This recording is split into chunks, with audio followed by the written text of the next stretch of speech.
bro. Stop bullying the heads. Like, come on now. They be like, they on the block, be like, here, get the on, and you can't smoke. Like, so they got bad customer service? Bro, what? That what you saying, man? What? So wait, so you had really good customer service? We was like family. No, straight up. I had so okay, but F the police. Yeah. Okay, so what happened? Tell me what happened. So goddamn, so basically a few months ago, I was rich.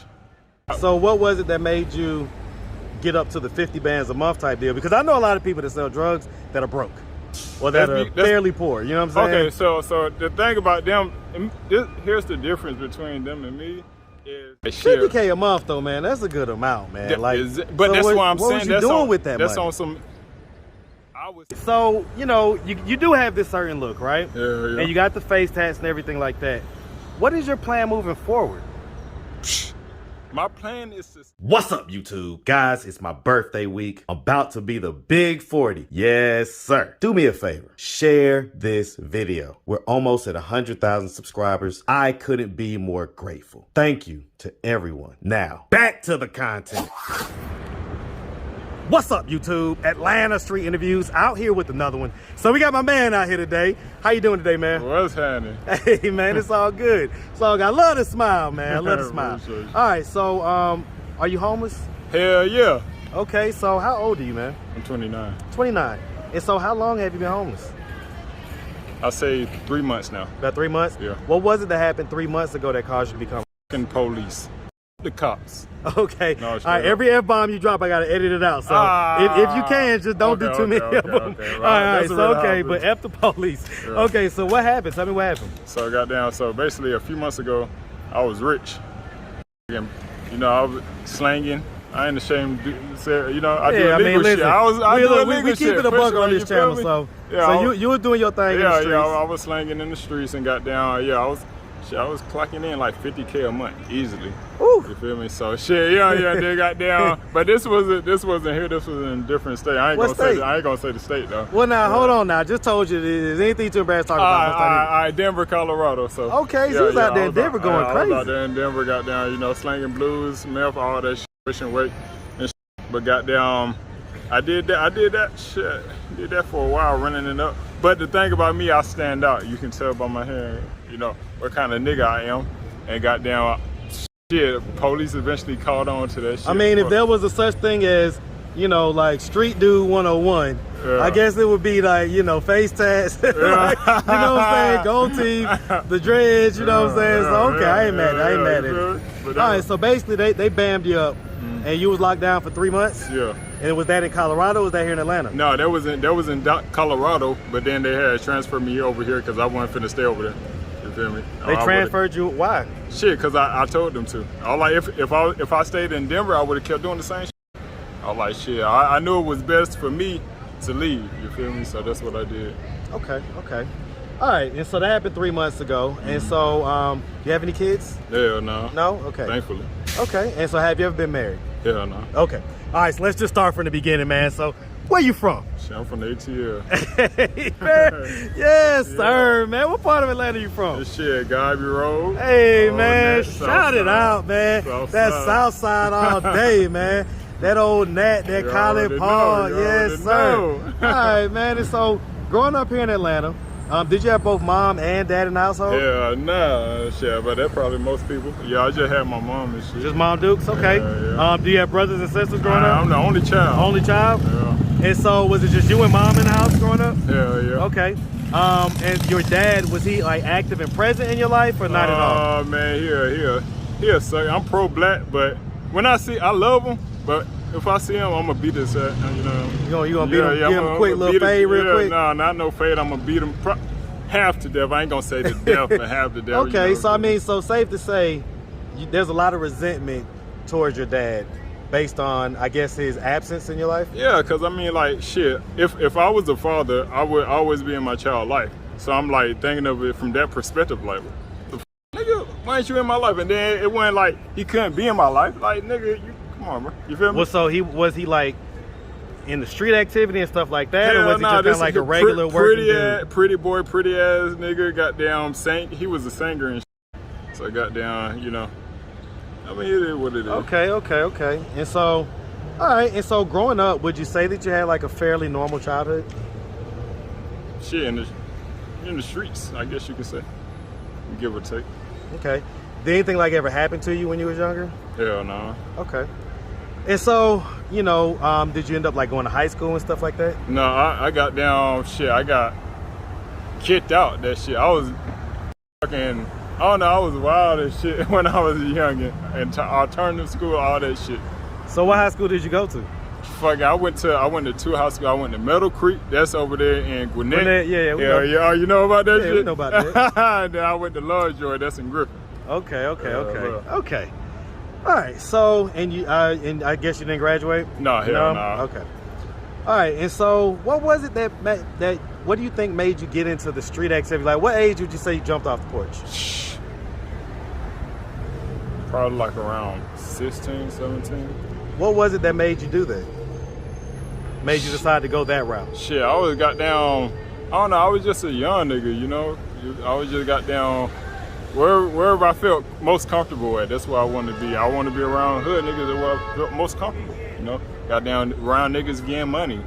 And so, did you grow up in the hood? Hell yeah. Okay. You have this slight,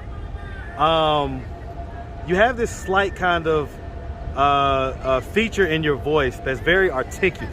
Yeah. Right? Hell yeah. And so, like, did you spend a lot of time in, like, Gwinnett and, like, on the south side, stuff like that? No, it ain't even that. So, like, I was very, like, I was doing A's and B's in school and shit. I was always intelligent, but that was the problem. I was too intelligent. All that shit became boring to me because I knew all that. Yeah, I'm like, bro, what the fuck? I already know this shit. Stimulate yourself. Yeah, you know, I'm like, come on, bro. Like, okay. And so, how'd you end up in Denver?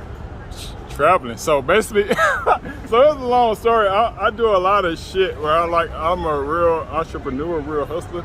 So goddamn, I travel a lot. So goddamn, I'll be fine. I became a fighter. I'm a professional fighter. Okay. And then I started trying to do MMA or boxing? Yeah, both. MMA, boxing, kickboxing, all that. Okay. Yeah, so I started doing that, and then that's when I started traveling and shit, other states like fucking Florida. So that took you to different places. Yeah, you feel me? And then goddamn, I went on a vacation. That was on some fighting shit when I was traveling, and then I had stopped, and then went on vacation and traveling again because I enjoyed the shit. You feel me? And then goddamn, that's how I ended up in Denver on some vacation shit. Did you like have your own? How long was you out there? Denver? On and off like 6 months. 6 months? Yeah. And so, I mean, how was you able to work it up to where you was making 50 bands a month? Shit, I'm a fucking hustler. It's easy. So you got down out there in Denver, it's a lot of fiends, a lot of heads. That's what they call them out there. A lot of heads. So I was like, shit, I'm a hustler. I can sell goddamn salt to a snail and shit like that. You feel me? So goddamn, shit. I mean, did you like set up your own trap type deal, or did you already have like a plug out there? No, I look like everybody come to me asking me for drugs. Okay, so it's basically, it looked like you got the T-shirt on that said "Buy drugs here." You feel me? Yeah, straight up. Nigga, I'm like, oh, you got any weed? Like, and that's the crazy part. I don't smoke, I don't drink, I don't do any. I never have, never will done any drugs. But everybody assumed that I got them, so I'm like, shit. If it's this easy, yeah, might as well. Everybody, if the market's already created, let me go ahead and supply them what they need. Exactly. Okay. And so, was this your first time getting locked up for that? Hell no. My first time was in the A here in the ATL. Goddamn, I was slanging cocaine and shit, and I was selling weed and cocaine, but that was like some temporary shit, trying to see, you know, how that shit worked out. It was straight, but it wasn't enough. Like when I. So what was it that made you get up to the 50 bands a month type deal? Because I know a lot of people that sell drugs that are broke or that are fairly poor. You know what I'm saying? Okay, so the thing about them, here's the difference between them and me, is they do drugs. They smoke weed, smoke cigarettes. They getting high on their own supply. You can't do shit. No, like even cigarettes. You can't have no vices. You can't do nothing. Not drink beer. Not do nothing. And then secondly, stop bullying the motherfucking heads, bro. Stop bullying the heads. Like, come on now. They be like, they on the block, be like, here, get on and you can't smoke shit. Like, so they got bad customer service? Bro, what? That what you saying, man? What? So wait, so you had really good customer service? We was like family. No, straight up. They over here smoking, whatever they doing. You want the drug dealer customer service? Hey, they come here and hug me. I give them a hug, trip for real. And then they bring me 50 more customers because I showed them love. You got the referrals and everything. Yeah, what? And it was easy. Oh yeah, find the guy with the crazy dreads and the grill. Like, come on now. This shit too easy. Oh, too man. easy. I love it. Okay. Yeah, too easy. Okay, so, all right. So, you do have this certain look, right? Yeah. And you got the face tats and everything like that. What is your plan moving forward? My plan is to stay legit, but that's the hardest thing I've ever done in my entire life. I ain't even gonna lie. Like, being legit is hard for me because, like, well, first of all, I ain't got shit. Like, ever since the fucking pigs locked me up, and I can't stand. That's why I see white people in a different perspective. Like, I think every white person is a cop. Like, if you don't have face tats or something that distinguishes you, right? Like, I feel like you're a cop. Like, get the fuck related away from something. Me. Yeah, it's easy. You feel me? Like, I'm not a cop, bro. Yeah, right. I bet your dad is. Your mama your is. Cousin to somebody goddamn. You a cop. Get away from me. Yeah. So it's like I'm trying to stay on some legit. But that's the thing about me. Like, when I was making $50K a month and out there in Denver, that still wasn't to me. Cause I'm like, I always been on some like multi-million-dollar shit, you feel me? I'm like, every time you say shit, I gotta take it out. So I was always go ahead. on the multi-million-dollar like tips and shit. So I'm like, nah, I gotta get rich somehow, you feel me? So I'm like, shit. $50K a month though, man, that's a good amount, man. But that's what I'm saying. What was you doing with that money? That's on some. I was saving it. So I was saving it. I went and like found other millionaires and shit. I was trying my best to find a way to flip it legitly. To clean the money up, baby. Yeah, not even clean, to just flip it legitly. You feel me? Like, just. And so was you able to find that? So what happened to all the money? That's what I'm trying to figure out. So the police took most of it. Okay, so you just had it like stashed So the police took $250,000. So you didn't have it in the bank or nothing? No, I couldn't get no bank. I that shit up in a young age. Like, I was 17, I that shit up, so I couldn't get no bank account. And then I had lost all my identification before I even went to Denver. So goddamn, I ain't had shit, but a whole bunch of money. So it's like, you feel me? I was like, but yeah, I was trying to find a way to flip that shit. I was talking to millionaires, but they acting like they don't. Gosh, I don't know. Yeah. Okay. And so you're in a relationship now? Yeah, hell yeah. Okay, and so was she with you in Denver as well? Yeah, she was. Okay, and so, I mean, like, how has that been going now that you're in this kind of struggle position? No, so I'm gonna get back rich again. I'm gonna become richer than I ever been. I ain't finna settle for this. Like, this is temporary. Right. Like, straight up, I got 30K in my mouth. This shit is temporary. Right. So, yeah, she, like, we've been going through, like, hell right now, like, in the streets, but she been riding with me. So, you already know, when I come back up, when I get rich again, was she with you when you was up? She was with me when I was... You was already messed up when y'all got together? Like, had you already got bammed up? No, it was like, I'd say a month before. So she was with you like right before things right went before, left? Yeah. Okay. Yeah. All right. And so, I mean, where do y'all like lay y'all head down at night? Like, shit, we got down trying to anywhere, wherever, you feel me? Like, I could be outside sometimes type deal? Yeah. I mean, I can easily go back to, slanging shit and got down, get us a weekly hotel, monthly hotel easily, but I'm trying my best not to do that, you feel me? Because I'm like, okay, I'm trying to look out for her now, you feel me? Right. So it's more about her than it is the money. So it's like, this shit, like, that's why I said it's a struggle for me. What about your mom? Like, what's her situation like right now? Shit, I ain't gonna speak on my mom. She, once I get rich, just know she good. That's all I'm gonna say. Well, the reason I ask is because is she not able to help you to get some, you can stay with her type deal right now? I'm not gonna ask her for anything until she's rich, and I believe she's gonna get rich through me. So, yeah, that's how I look at it. Well, does she know that you're kind of out here in the streets right now type deal? I mean, if she does, she does. If she doesn't, Last time you doesn't. spoke to her? Right before I got locked up. like when I got locked up, well, of course I couldn't speak to her because I was in. Well, I mean I could, but I don't like talking to my mom. So I'm gonna ask, right? Why has it been so long since we talked to mom? Because I said I wasn't gonna, like, I made a vow to myself I wasn't gonna talk to her until I got rich. I said no because I'm not finna. So last time I seen my mom, it was actually Thanksgiving a few months ago, a few months ago before I got locked up. Right. I gave her 5 bands easy. Told her I love you, spent time with her and shit like that, just to goddamn, go back and run it up again, shit like that. Well, right, I guess, but with y'all being out here, is it not possible for you to kind of say, okay, I get that was my plan, that I wanted to come back rich and make everything great, but with that not necessarily being the case right now, with you guys kind of, like I say, sleeping outside sometimes, different things like that, is it not an option for you to say, okay, well, let me just humble myself a little bit, see how mom, go back? That's not being humble to me. That's being a leech. I'm not finna put my burdens on my mom. You feel me? Well, like she got her struggles too. You feel me? Like shit like that. Like I'm not finna put my shit. Just because I'm homeless down in the street doesn't mean I'm finna be like, hey mom, can I come? Well, let me ask you this: like, if she would have happened to come across this video on YouTube, what do you think her immediate thoughts and reactions would be? I don't know. I really don't know. Do you think that she would want to say, hey, come in at least, at nighttime, just at least lay your head next to my couch or whatever? Doesn't have to be like you're leeching off of her, but it could just be like just having a place to go to at night, having an address to use. Of course. All that stuff is super important. Of course she'll feel like that. But it's me at the end of the day. It's how I feel. And like I feel like. So do you think that you're basically taking on the mindset from even when you was a child to where you just want to protect mom?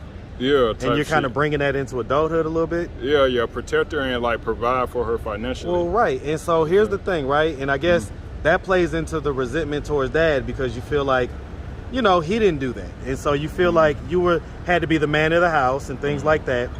But I'm here to tell you that that's you operating in your childlike mentality. And it sounds like it's not because you're trying to be the man and everything else, but honestly, you were taking on more responsibilities than probably what you should have, at least mentally, when you was younger. And she's still your mom, you know what I'm saying? So I'm sure if she sees this video, she might want at least to have you come and, like I say, just lay your head at night. Then you can go back out in the morning, do whatever you gotta do, whatever like that. But at least then she knows you're safe. She knows that, the lady that you're with, you guys are in have a roof over your head type deal. It's gonna be some rainy days, some rainy nights, stuff like that. What are your thoughts on that? I mean, shit. I mean, am I making sense a little bit? No, you making sense, but like I said, I mean, I love my mom to death. Like I could tell. You feel me? Like, I could tell you love her to pieces. Yeah. But sometimes as black men, when we don't have our dads in the house, we tend to take on that mindset of I got to be the man. But I got to be the provider. There's nothing wrong with that because I mean. Well, there is. Here's the thing. There is, because everything in its own time, right? So simply because a man's not there, your dad or whoever's not there, doesn't necessarily mean that you have to fill into that role. And I think that a lot of us, we do that. We do that instinctively. Why? Because we love our mom and we don't want to see her hurt. We don't want to see her in pain or anything like that. But the truth is that, whatever decision she made, whatever, whoever she decided to have a kid with, that's something that she decided. You had nothing to do with that. Yeah. So whatever their situation is, that's their situation, But I get it. So don't think I'm sitting here saying, hey, you're wrong for that or nothing like that. I'm just giving you a alternative way of thinking about it. Okay? Because again, from her perspective, she may be like, well, I get that you feel that way, but you're still my son. I still want to make sure that you're good. So at least come here at night, lay your head, and that way, maybe that'll help you to get on your feet a little bit faster. Yeah. Get to that point to where you could give her all this money and all that stuff even faster, right? Just something to think about. All right, well, listen, man, on that note, if anybody out there wanted to reach out, help, or donate, do you have a way that they could do that? Do you have social media, Cash App, anything like that? So hit me up on, I got my Cash App is illegalwealthatl. Oh, Lord. Okay. Yeah. Illegal. I'm just thinking about how wealth. that's gonna look up on the screen. Yeah. Illegal Okay. wealth ATL. Straight up. I ain't mad at it, but boy. All right. And so, what about IG and Facebook? Hit me up on and everything? Instagram, Nigga God Official. I'm an upcoming artist, by the way. I'm finna goddamn. You know, All right. Well, look, bust me 20 seconds. Bust me a few bars. What you got? Right here. You on the spot with it. Let's go. They too explicit. No, trust me. Nah, do your thing. No, they too explicit. Man, listen, this is explicit channel. Do your thing. Nah, You the star now. If you're gonna be a star, you gotta be a star now. You look like a star. All right. The government, the cops.